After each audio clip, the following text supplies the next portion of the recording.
Bueno, estamos con el profesor Carlos Severino, que es profesor de Geografía en la Facultad de Ciencias Sociales de la Universidad de Puerto Rico, en el recinto de Río Piedras. ¿Lo dije Correcto. bien, profesor?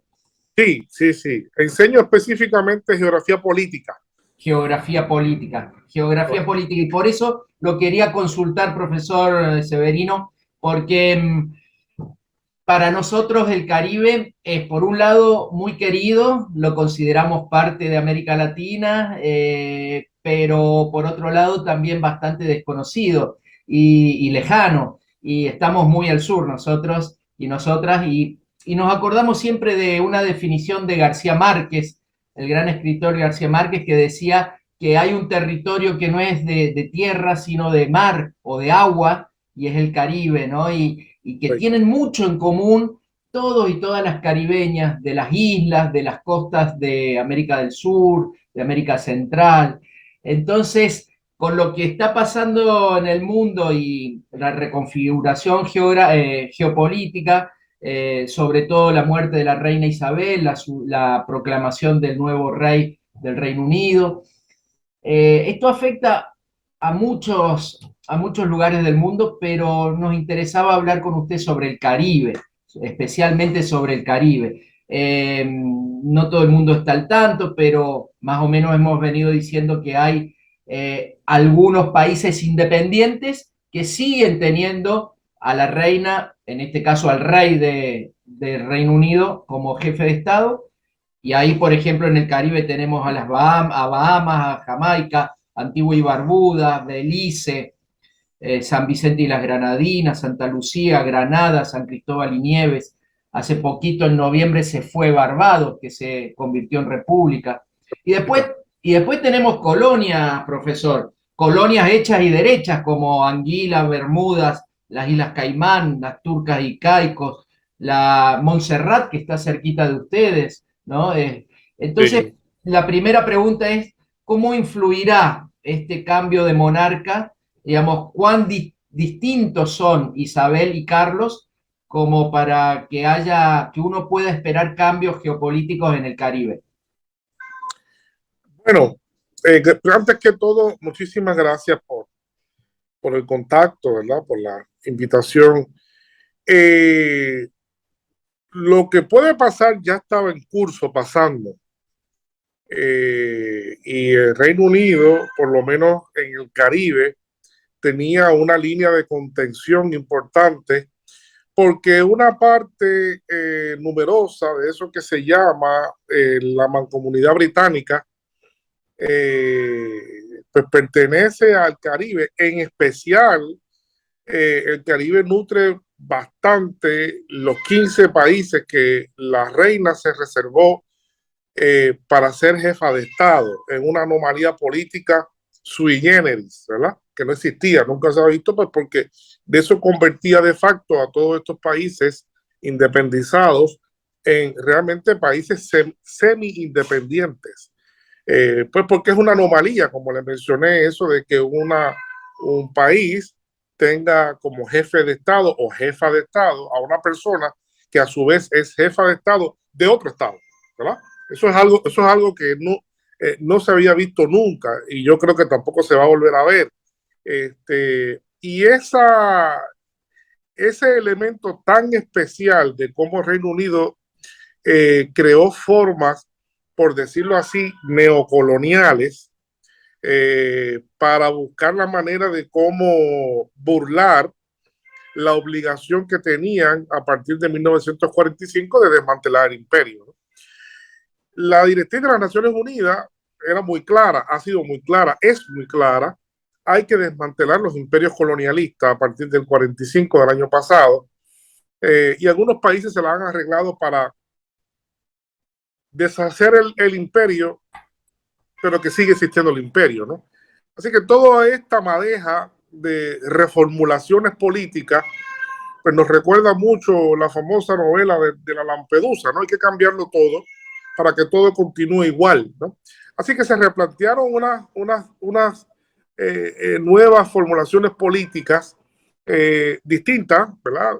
primero estos países semi-independientes que se reservaron el derecho, o que los británicos se reservaron el derecho de mantener la jefatura de Estado.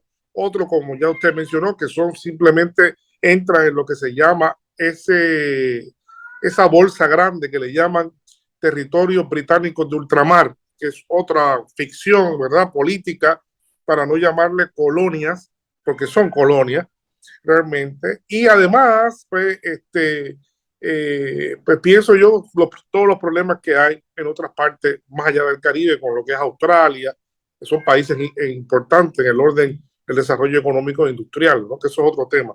Pero en el Caribe, como ya usted mencionó, ya había un movimiento previo al fallecimiento de la reina, había un descontento creciente, se había llegado a un convencimiento que está madurando a distintos tempos en distintos países. Yo creo que el país que estaba más cerca de lograr eso y el que estaba más maduro fue Barbados, y que lo hizo. Jamaica tiene una postura muy adversativa con el tema de la monarquía.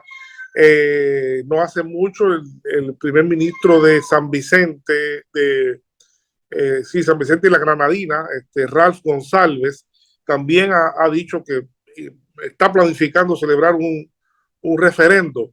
Y así esto se ha ido básicamente por contagio, multiplicando, y ahora no es nada extraño de que los partes noticiosos de que nos anuncian que el Caribe está revuelto, ¿no? Ese Caribe británico está revuelto en dirección a la ruptura total y firme de esa formulación, ¿verdad?, que se hizo hace tantos años atrás.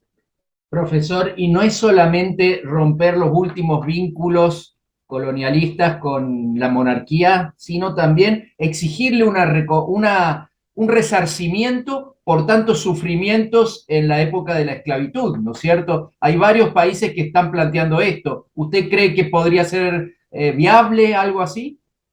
Mire, eso es otro detalle también que va a tener que enfrentar el rey.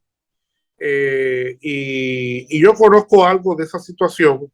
Hay distintos niveles en distintos países en el Caribe, en Colombia.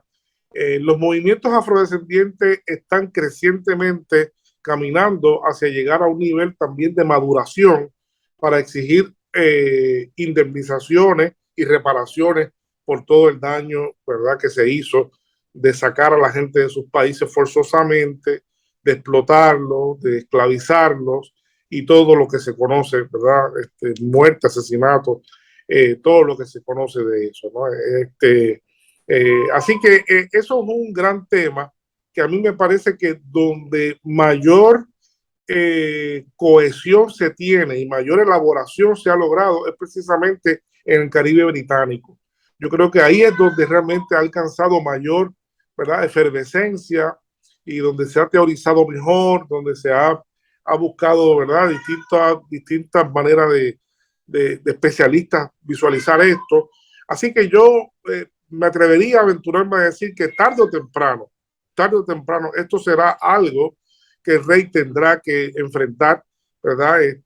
Porque va a ser un movimiento creciente exigiendo. Y lo que además crea un impacto favorable en esto es que ya hay otras solicitudes de indemnizaciones que no son iguales, son incluso menores, ¿no?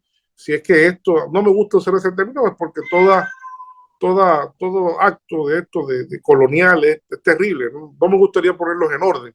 Pero Alemania recientemente acordó darle una indemnización grandísima a Namibia, ¿no? Por todos los desmanes del imperialismo alemán en aquel momento. Se conoce que hay otras indemnizaciones pendientes. Así que estamos en un momento propicio, y como le dije, repito, creo que en el Caribe británico hay un buen momento para darle forma a esa exigencia. Profesor, ¿cómo se puede entender, cómo podemos entender una Argentina, un argentino, un sudamericano, que queden tantos resabios coloniales y semicoloniales en el Caribe? ¿Será porque ese fue un lugar de disputa de los imperios, porque la esclavitud tuvo más incidencia en el tráfico ahí? ¿por qué todavía hay tantos enclaves coloniales? Muy buena pregunta, muy buena pregunta. El escritor e intelectual Juan Bosch de la República Dominicana escribió un libro muy importante al respecto que tituló El Caribe, de Cristóbal Colón a Fidel Castro, dos puntos, el Caribe, frontera imperial, ¿verdad? Y subrayo lo de frontera imperial. El Caribe siempre ha sido una frontera imperial, ha sido un lugar donde los imperios se han disputado, y si bien el Caribe pues no cuenta con pues, naciones, estados de grandes extensiones territoriales, sí cuenta con un conglomerado de estados y de colonias en aquel momento muy importantes geopolíticamente. Y sobre todo suplidores también de algunos elementos clave, como lo fue la caña de azúcar y otros elementos. Así que el Caribe es, y yo creo que de algún modo todavía continúa siendo una frontera imperial. Y eso es importante recalcarlo, dentro de lo que era toda esa madeja imperial de tantos países luchándose, ¿no? Y arrebatándose terreno. Obviamente la esclavización de personas ocupó un rol importantísimo en la conformación de lo que es la cultura, en la conformación que es lo político, del carácter, ¿verdad? De toda una serie de procesos que va desde el cimarronaje hasta los elementos, digamos, más elementales de la cultura del Caribe que nos salpica a todas y a todos. Así que el Caribe está realmente, la historia del Caribe es la historia de los imperios, lamentablemente, y por otro lado es la lucha de todos estos pueblos por su liberación y por su, ¿verdad? Encontrar su posición en el mundo, particularmente. Y ahora, pues yo creo que estamos en un momento muy propicio, además, porque no se puede medir con el tamaño de la contribución que está haciendo, por ejemplo, el CARICOM, ¿no? El CARICOM es una de los grupos de integración económica que está teniendo mayor éxito en este momento. Tienen una política exterior unitaria, tienen un solo ministro para todo y, por ejemplo, acaban de ser protagonista del tema de rechazo a la no invitación de Cuba, ¿verdad? Y de Venezuela en la reunión de las Américas de Los Ángeles, ¿no? Se piensa que fue México, y sí, ciertamente México jugó un rol importante, pero ya había hecho el planteamiento CARICOM antes que Andrés Manuel López Obrador. Vale la pena recordar eso.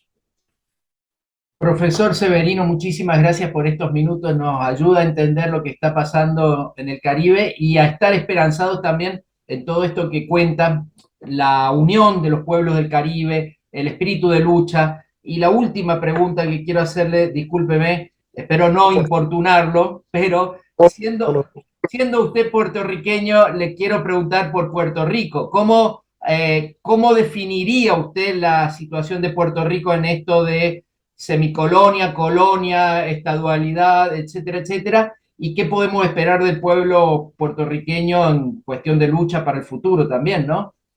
Claro, sí, es una pregunta también muy interesante, porque ha habido cambios fundamentales en esa línea, ¿no? Déjeme ver cómo le hago el cuento largo lo más corto posible. Mire, Puerto Rico, usted sabe que pasa a ser parte de Estados Unidos como parte de aquella guerra hispanoamericana, ¿verdad? Cubano-hispanoamericana, se le llama a algunas personas, ¿no? Sí. Y pues los americanos llegan a Puerto Rico y ocupan militarmente a Puerto Rico en el año 1898, una ocupación militar. Desde entonces pues no se han ido ni han buscado la manera de cómo resolver efectivamente el problema colonial de Puerto Rico. En el año 1952, bajo la presión de lo que hablamos ya, de la determinación de las Naciones Unidas de desmantelar todos los imperios colonialistas en el mundo, Estados Unidos se vio forzado a tener que hacer algún tipo de arreglo y lo hicieron muy anglosajonamente, igual que los británicos hicieron sus propias reformulaciones que hicieron ficticias. En Puerto Rico se creó lo que se llama el Estado Libre Asociado de Puerto Rico. Y eso se vendió por décadas como que se había solucionado el problema colonial de Puerto Rico. Y en el año 1954 los Estados Unidos acudieron a las Naciones Unidas y le dijeron a las Naciones Unidas que había que sacar a Puerto Rico de la lista de colonias. Y en efecto así se hizo, porque en Puerto Rico había habido un proceso de descolonización, que el pueblo de Puerto Rico había participado y se creó el Estado Libre Asociado, ¿no? Lo que pasa es que diversos sectores políticos nunca creyeron eso y no había ningún pacto escrito, no había nada que se pudiera, simplemente era un asunto verbal y en los últimos 10, 15 años, luego de la quiebra, que la cosa se ha puesto muy mal aquí, distintas determinaciones jurídicas y sobre todo la imposición de una junta de control fiscal para una quiebra muy hecha a la medida para Puerto Rico, se ha quedado claro que Puerto Rico sigue siendo una colonia. Ya no queda duda ninguna de que aquella... perdón, existe un entendido en este momento que en 1954 se hizo una falsa representación. Sí. Y ahora el entendido es que Puerto Rico es una colonia típica. Nunca ha habido una solución efectiva. Puerto Rico no tiene ninguna autonomía.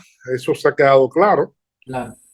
Entonces, pues, la situación de Puerto Rico con la quiebra, con el colonialismo, pues es muy difícil en este momento. Yo creo que hay toda una... el país está muy sacudido, claro, políticamente, un poco desesperanzado de cómo poder articular un proyecto para salir nosotros siempre hablamos y difundimos las ideas de Pedro Albizu Campos, ese gran patriota puertorriqueño que, bueno, está en la línea de los Bolívar, los San Martín, etcétera. Sin duda alguna, sin duda alguna. De hecho, el lunes fue su natalicio, se celebró su natalicio aquí en Puerto Rico. Y sí, qué bueno que usted lo menciona, sí, es un referente gigante para el país y para su consecución de la lucha, ¿no? En algún momento tendrá que ser, porque usted sabe, como hemos hablado de la esclavitud, claro, usted sabe, la esclavitud no se somete a votación. O sea, dejar la esclavitud, la liberación de la esclavitud no se somete a votación. La esclavitud es una condición abyecta, que tú no le puedes preguntar a un esclavo si quiere mantenerse esclavo o no, ¿no? Igualmente es abyecto la condición colonial y no se puede preguntar a la gente si quiere ser libre o no libre, ¿no? Así que hay mucha gente que piensa que esto es un asunto de elección y esto no es un asunto de elección, esto es un asunto de descolonización y la ley internacional, las leyes internacionales son muy claras a ese sentido. Es un derecho inalienable, derecho a la autodeterminación de los pueblos. Así que esperamos que algún día pronto eso prevalezca en la conciencia colectiva. Profesor, muchísimas gracias, le mandamos un abrazo, estamos unidos en esta idea antiimperialista, nosotros tenemos Malvinas, ustedes tienen lo de ustedes, así exactamente, ese es otro elemento más de ese nefasto, ¿verdad? Efecto todavía colonial, claramente colonial de Reino Unido, ¿eh? Gracias por ayudarnos a entender y hasta la próxima.